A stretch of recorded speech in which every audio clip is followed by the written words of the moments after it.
Estavam a chegar à bateria de Tuchin quando lhes caiu mesmo à frente uma bala de canhão. O que é que caiu? Perguntou o auditor, sorrindo ingenuamente. São panquecas francesas, respondeu Jerkov. Quer dizer que disparam com isso? Perguntou por sua vez o auditor. Oh, que horror! Eu, que parecia, derretia-se de prazer. Mal o disse, voltou a ouvir-se o assobio medonho, interrompido pelo som de embate em qualquer coisa líquida e zás. O cossaco que cavalgava um pouco atrás e à direita do auditor caiu por terra juntamente com o cavalo. O oficial Dia e Jerkov dobraram-se sobre as celas e deram meia volta aos cavalos. O auditor parou ao lado do cossaco, observando com curiosidade. O cossaco estava morto, o cavalo ainda esperneava. O príncipe Bagration, apertando os olhos, voltou a cabeça, olhando para o morto, a causa da perturbação, e logo desviou os olhos, como que a dizer: não vale a pena ocupar-nos de insignificâncias. Parou o cavalo e, num gesto de bom cavaleiro, curvou-se um pouco e ajeitou a espada que se lhe prendera à burca. A espada era diferente das modernas, era uma espada antiga. O príncipe Andrei lembrou-se da história de Suvorov, que em Itália tinha oferecido a sua espada a Bagration, e tal recordação era muito agradável para ele neste momento. Aproximaram-se da bateria junto da qual estivera Bolkonsky a observar o campo militar. Quem comanda a companhia? Perguntou o príncipe Bagration ao sargento artilheiro, que estava ao pé das caixas. Perguntava quem comanda, mas no fundo estava a perguntar: não estão com medo aqui? E o sargento compreendeu. O capitão Tuchin, excelência, gritou o sargento ruivo e sardente numa voz alegre, endireitando-se. Pois, disse Bagration, refletindo em qualquer coisa, e pôs-se a andar ao longo das carretas até o último canhão. Este último canhão, neste preciso momento, ensurdecendo Bagration e a sua comitiva, fez um tiro, e no meio do fumo que envolveu de chofre o canhão, viam-se os artilheiros a agarrarem a peça e, afobados e com grande esforço, a rodá-la para o lugar inicial. O grandalhão e espadaúdo soldado número 1, com o escovilhão na mão, abrindo largamente as pernas, deu um salto até à roda. O número 2, com a mão a tremer, metia o projétil no cano. Um homem nada alto, curvado, o oficial Tuchin, tropeçando no rastro do reparo, correu para a frente e, sem atender no general, pôs-se a olhar para as posições inimigas com a mão em pala. Acrescenta 2 linhas que fica no ponto, gritou na sua voz fininha, a que tentava dar um garbo que não condizia nada com a sua figura. Número 2, piou ele. Força, Medvedev. Bagration chamou o oficial e Tuchin, num movimento tímido e desajeitado, levou 3 deles à pala, não como saúdam os militares, mas como abençoam os padres, e aproximou-se do general. Embora os canhões de Tuchin fossem destinados a disparar contra o vale, o oficial alvejava com as suas balas incandescentes a aldeia de Schoengraben, em frente da qual se deslocavam grandes massas de franceses. Ninguém dera ordens a Tuchin quanto ao alvo e ao tipo de balas a utilizar, e ele, depois de se aconselhar com o seu vago mestre, Zakhartchenko, por quem tinha grande respeito, achara por bem incendiar a aldeia. Está bem, disse Bagration, em resposta ao relatório verbal de Tuchin, e pôs-se a observar o campo de batalha que se abria diante dele. Parecia refletir. Os franceses aproximaram-se mais do lado direito. No sopé da elevação onde estava o regimento de Kiev, no Vale da Ribeira, ouvia-se o crepitar ondulado das espingardas, de fazer apertos nos corações. Ainda mais à direita, por trás dos dragões, o oficial da comitiva apontava ao príncipe uma coluna de franceses que contornava o nosso flanco. À esquerda, a linha do horizonte era cortada pela floresta. O príncipe Bagration mandou 2 batalhões do centro reforçar a direita. O oficial da comitiva tomou a liberdade de observar que, com a saída destes batalhões, a artilharia ficaria sem cobertura. Bagration voltou-se e encarou o oficial com os olhos baços, em silêncio. O príncipe Andrei pensou que a observação do oficial da comitiva era justa e que, de facto, não havia nada a dizer. Nisto chegou galope o ajudante de campo do comandante do regimento, posicionado no vale, com a notícia de que enormes massas de franceses avançavam embaixo, que o regimento estava numa confusão e recuava na direção dos granadeiros do regimento de Kiev. O príncipe Bagration inclinou a cabeça para significar que tinha entendido. Mandou o cavalo a passo para a direita e deu ordens ao ajudante de campo para que mandasse os dragões atacarem. O ajudante de campo, porém, voltou meia hora depois, com a notícia de que o comandante do regimento já recuara para trás da ravina porque estava a ser alvo de um fogo intenso, provocando baixas desnecessárias, tendo por isso mandado os atiradores para a floresta a pé. Está bem, disse Bagration. Enquanto Bagration se afastava da bateria, ouvia-se o tiroteio também na floresta. E como estava demasiado longe do flanco direito e não chegaria lá a tempo, Bagration mandou lá Zherkov para que desse a ordem ao general, aquele mesmo que apresentara o seu regimento a Kutuzov, em Braunau, de recuar o mais rapidamente possível para trás da ravina, já que o flanco direito, pelos vistos, seria incapaz de reter o inimigo durante muito tempo mais. Quanto a Tuchin e ao batalhão que o cobria foram esquecidos. O príncipe Andrei escutava com atenção as conversas de Bagration com os comandantes e as ordens que dava.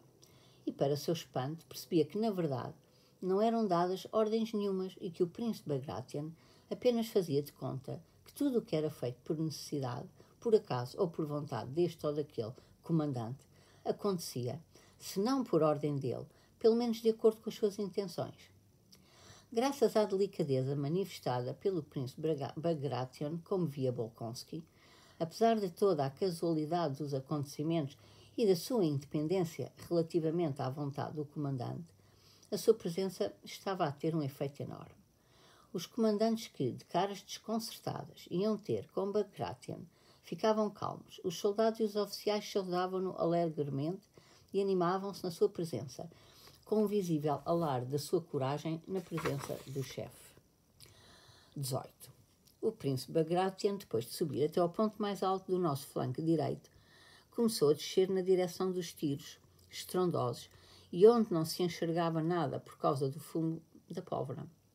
Quanto mais se descia o vale, menos visível se tornava o panorama, mas tanto mais se sentia a proximidade do verdadeiro campo de batalha. Começaram a deparar com feridos. Um com a cabeça descoberta e ensanguentada era levado em braços por 2 soldados. Roquejava e cuspia. Pelos vistos, a bala atingira-lhe a boca ou a garganta. Outro caminhava enérgico, sozinho, sem espingarda, gemendo alto e agitando o braço por causa das dores ainda recentes, e do braço jorrava-lhe o sangue como de um frasco para o capote. A sua cara parecia assustada mais do que sofredora. Tinha sido ferido 1 minuto antes. Atravessando o caminho, começaram a descer pela encosta mais abrupta e também aí viram muitos homens estendidos no chão. Cruzaram uma multidão de soldados, entre os quais nem todos estavam feridos. Os soldados subiam a encosta, ofegando, e apesar de verem o general, falavam alto e abanavam as mãos.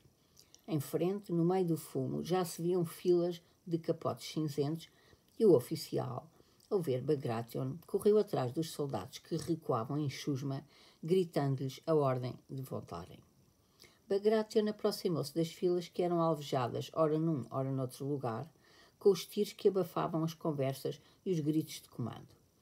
O ar estava toldado do fumo da pólvora. Os soldados mostravam caras animadas e cobertas de fuligem. Uns carregavam as espingardas, atafolhando as cargas com as varetas, outros punham pólvora na caçoleta. Tiravam cartuchos dos sacos, disparavam. Mas não se via contra quem disparavam por causa do fumo que não era levado pelo vento. Muitas vezes ouvia-se o belo soar de zumbidos e assobios. O que é isto? Pensava o príncipe Andrei, aproximando-se da multidão de soldados. Isto já não é uma fileira, é uma chusma. Não pode ser um ataque, porque eles não avançam. Também não pode ser um carré. Portanto, um quadrado, informação em quadrado. O comandante do regimento, um velhote magro e de fraca figura, com um sorriso afável e umas pálpebras que lhe cerravam os olhos velhos, dando-lhe um ar de submisso, aproximou-se a cavalo do príncipe Bagration e recebeu como um dono de casa recebe um convidado querido. Relatou que houvera um ataque da cavalaria francesa contra o seu regimento e que, embora o ataque tivesse sido rechaçado, o regimento perdera mais de metade dos efetivos. O comandante do regimento inventou esta forma militar, que o ataque tinha sido rechaçado, para explicar o que tinha acontecido ao seu regimento. Mas, na realidade, ele próprio não sabia muito bem o que, naquela meia hora, se passara na tropa que comandava e não podia dizer com propriedade se o ataque tinha sido rechaçado ou se o seu regimento tinha sido derrotado pelo ataque. No início apenas sabia que por cima de todo o regimento caíam os projéteis e as granadas, causando baixas, e que depois alguém gritara cavalaria, e os nossos começaram a fazer fogo.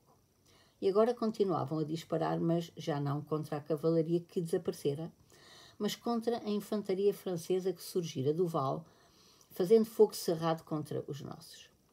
O príncipe Bagration inclinou a cabeça em sinal de que estava tudo a correr como ele desejava e previa.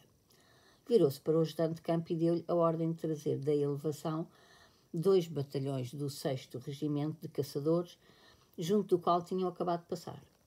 O príncipe André ficou impressionado neste momento com a mudança que se deu no rosto de Bagration. Viu na cara aquela determinação concentrada e feliz da pessoa que, num dia de grande calor, se prepara para se lançar à água tomando balanço. Já não tinha os olhos sonolentos e baços, nem expressão anterior, fingidamente compreensiva. Os seus olhos de águia, redondos e firmes, olhavam em frente com entusiasmo e também um pouco desdenhosos, sem se fixarem em nada. Os seus movimentos, contudo, continuavam vagarosos e compassados.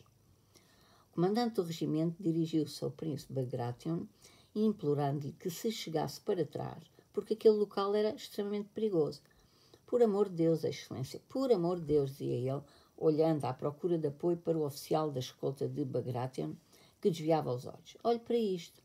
Chamava a atenção para as balas que guinchavam, cantavam, assobiavam à volta deles. Falava naquele tom de pedido e censura com que o carpinteiro fala ao amo que vê a pegar no machado. Nós é que estamos habituados e o senhor não. Pode fazer calos. Falava como se as balas a ele não o pudessem matar e os seus olhos semicerrados davam às suas palavras uma expressão ainda mais convincente. Por fim, o oficial da escolta juntou-se aos pedidos do comandante do regimento.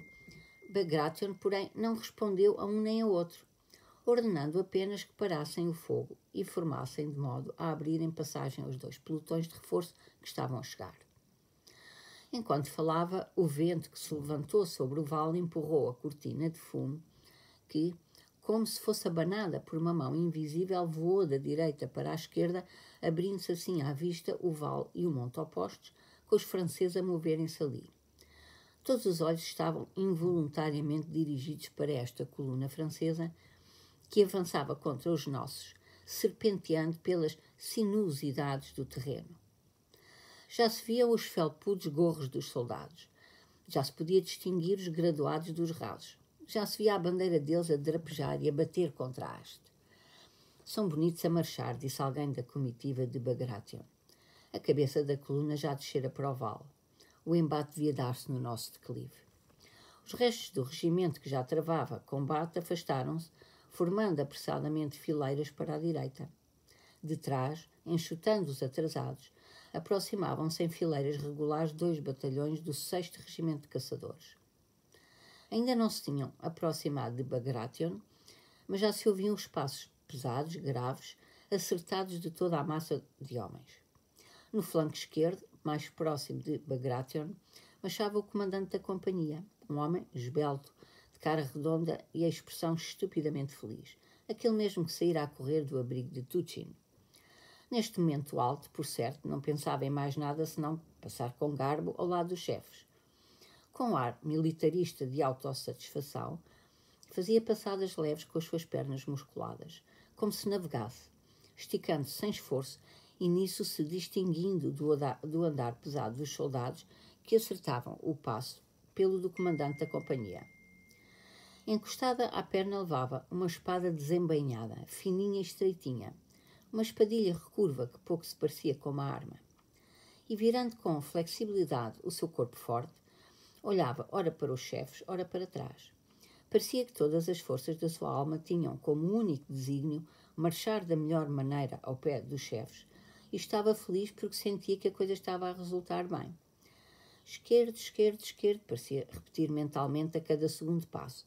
E neste ritmo, com as caras em tons virados de severidade, avançava o muro dos soldados carregando com as mochilas e as espingardas, como se cada uma das centenas de homens repetisse mentalmente esquerdo, esquerdo, esquerdo.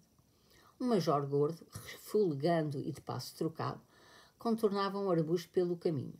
Um homem atrasado, ofegante, tentava apanhar a sua companhia em passo de corrida, assustado por estar em falta. Um projétil, comprimindo o ar, voou por cima das cabeças do príncipe Bagration e dos da comitiva e, em sintonia com o esquerdo, bateu na coluna. Cerrar fileiras, ouviu-se a voz briosa do comandante da companhia. Os soldados descreviam um arco contornando qualquer coisa atingida pela bala de canhão e um velho militar, oficial inferior do flanco, tendo-se atrasado junto do morto, voltou a apanhar a sua fileira, saltitou, acertando o passo e voltou-se para trás com irritação. Esquerdo, parecia ouvir-se no meio do silêncio ameaçador e do som monótono dos pés a baterem sincronizadamente no chão. E hoje ficamos por aqui.